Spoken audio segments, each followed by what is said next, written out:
More than half of this country's land is desert. And we have a severe water shortage. Moses led us to Israel, a country that has no oil, no water, not too good soil. And we had to make the best out of it. Thousands of years ago, Moses had to strike a rock to get water in the desert. Well, today Israelis are taking a slightly different approach, using technology and creativity. In Israel, the main sources of drinking water are the Sea of Galilee and 2 underground aquifers. If rainfall is short, so is the nation's water supply. In 1953, Israel started building the national water carrier, a system of pipelines, canals, and reservoirs that carry water from the Sea of Galilee to the rest of Israel. So we didn't have water? Okay, we developed water technology.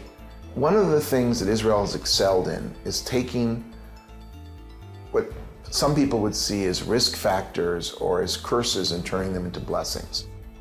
From the time of Bilam, the Jewish people have always been able to somehow turn the curse into a blessing. The pipelines were a good start, but Israel's fresh water supply wasn't enough to support a growing country. So Israelis started looking west, to the Mediterranean.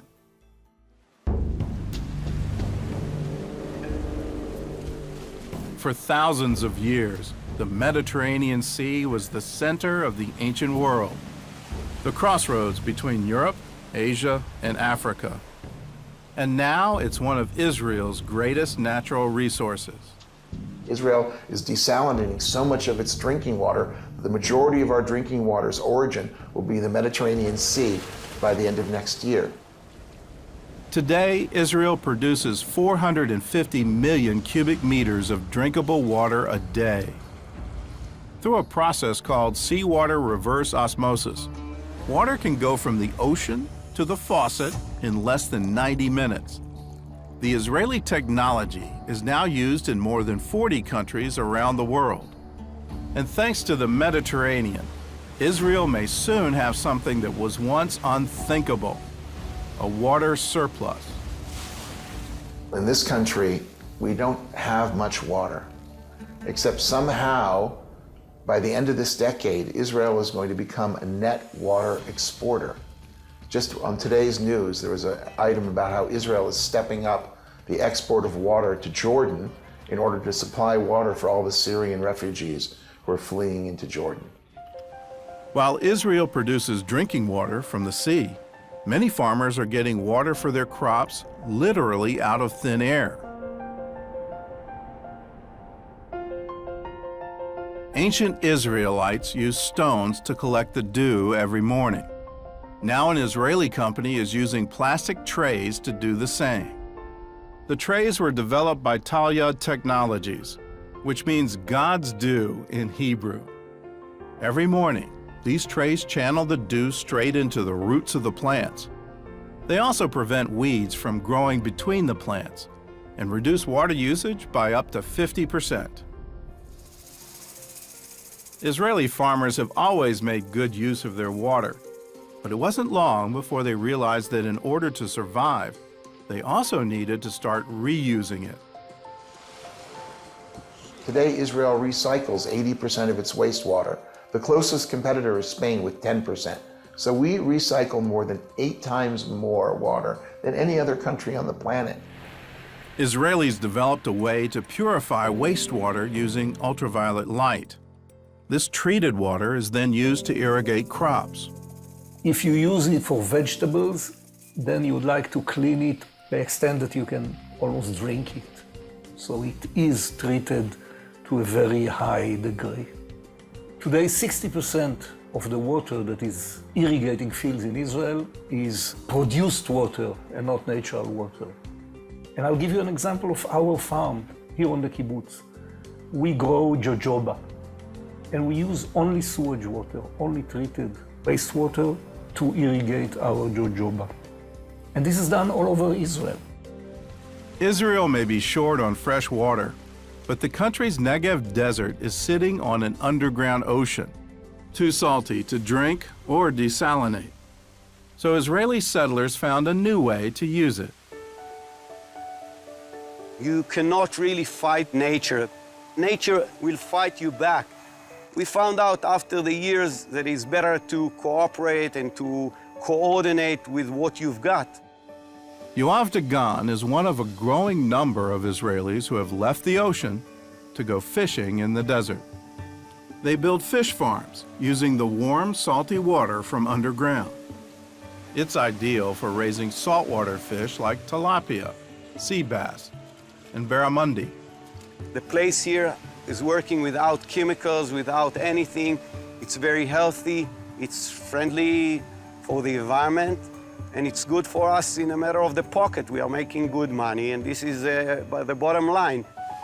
At this kibbutz in the Negev desert, even the fish waste is put to use. Every week, the water in these tanks is replaced and pumped underground to irrigate the nearby olive grove. The fish waste in the water makes an ideal natural fertilizer. As you can see on the side, the olives are growing around the farm, around the fish, and are doing very well without any other chemicals, only by the nutrients of the fish. Israel has taken this idea to other countries struggling with water and food shortages. We're taking African villages, teaching them how to essentially build fish farms. If you look at around Lake Victoria, the Nile perch were dying, and Israelis are now going in to teach the farmers how to grow them in ponds so that you can actually continue to eat the Nile perch. Over the years, Israelis also found new ways to use less water. And as always, they started in the desert. There's the story of the Arava. Sometimes as 20 millimeters of rain annual fall, very harsh climate, and still, thanks to drip irrigation, this became the vegetable barn of Israel.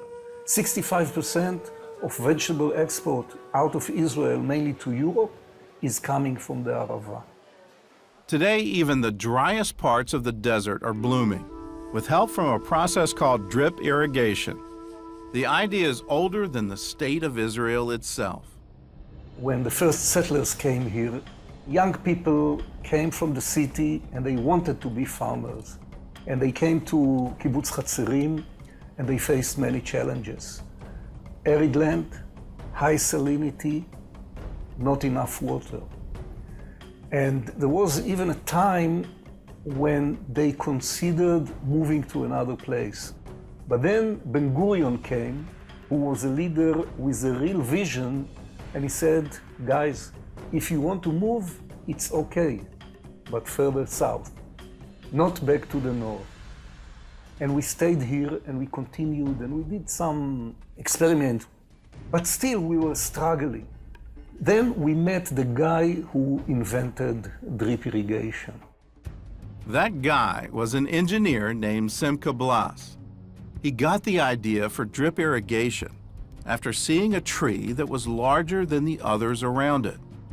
After digging around the roots, he found it was being watered by a leak in an underground pipe.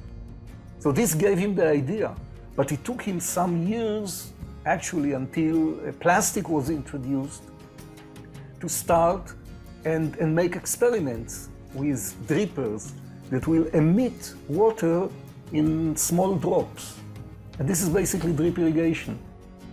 Blas met the farmers of Kibbutz Hatzerim, and together they started a company called Netafim, which means drops of water in Hebrew. Soon they boosted their crop yield by 50% and used 40% less water to do it. Drip irrigation saves a lot of water, producing more, getting more, yet not harming the environment. For almost half a century, the company has lived up to its slogan, grow more with less, not just in Israel, but in 110 countries around the world, from sugarcane fields in the Philippines to tea plantations in Tanzania. You know, India is now our #1 country. The results, looking at the yield increase, were amazing. 50% of the farmers got an increase in yield between 25 and 50%. Another 25% of the farmers got an increase in yield of up to 75%. Nenafim even designed a system that works solely on gravity for places like Peru, where remote mountain farmers don't have electricity. The plant doesn't know the difference. The plant doesn't know that you don't have a $20,000 computer behind the dripper. And it works beautifully. Everyone is talking about water scarcity. 70% of the water that we have available in the world is used for agriculture. Now, if we save only 15% in agriculture, we can more than double the available water for drinking and sanitation. In Hebrew, we have a term which is called tikkun olam, which is fixing the world. And this is basically what drip irrigation does. This is my personal goal and challenge.